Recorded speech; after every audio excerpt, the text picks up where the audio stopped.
A U.S. Marine tenderly holds a baby in his arms. It is a heartwarming moment in American evacuation from Afghanistan. But wait, were they killing Afghan kids just months ago? Killers or saviors? Angels or Satan? You'll be sincerely confused if you are cocooned in the Western propaganda. Today, we are going to unpack how the US coordinated a propaganda campaign to patch over its military failure in Afghanistan. Look at these trees. The pictures are widely shared. A U.S. Marine troop is carrying Afghan toddler. U.S. soldiers are providing fresh water to children. U.S. Marines, U.S. Department of Defense have been churning out posts like this on social media to glorify the U.S. military presence and to potentially deflect responsibilities for the sufferings over the past 20 years they have caused. For me, these posts are the emperor's new clothes to camouflage its failure. US officials have doubled down on its version of US evacuations. Is that people who want to leave Afghanistan after the US military departs should be able to do so. Is that if there are any issues with the movement of Americans through the city, we have dealt with those cases one by one and resolved them.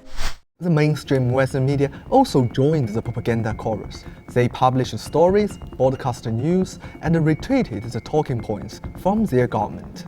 The sea of humanity there and the compassion of the U.S. service members at the airport. You saw, of course, the Marine holding a baby, another fist bumping a child going through processing, the lines of Marines on guard directing a woman and child.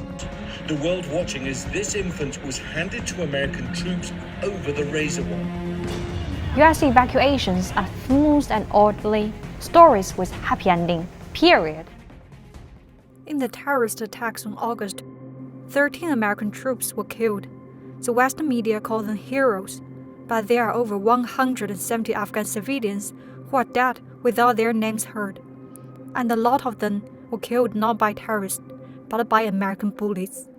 په انفجار کې لګېدلی نه یم زه چې امریکایانو ډزې پیل کړو بیا دونه شهیدان او زخمیان نه وو کله چې امریکایان ډزونه پیل کړو او کیمیاوي ګاز استعمال کړو نو وروسته دونه زخمیان او شهیدان شو چې شمیر ډیر زیات و معمولشان فقط توسط مرمی آمریکایی یک 20 نفر شاید که از همین جمله 100 نفر.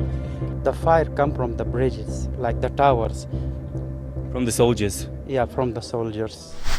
Spanning just a short of 20 years, the U.S. mission in Afghanistan was America's longest war.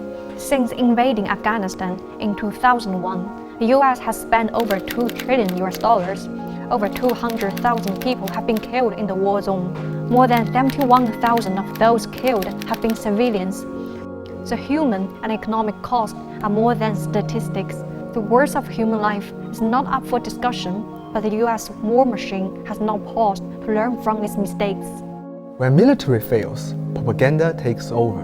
Anyone looking at the situation with a critical eye is able to tell the difference between a sincere care for human life and a hypocritical attempt to cover one's crimes.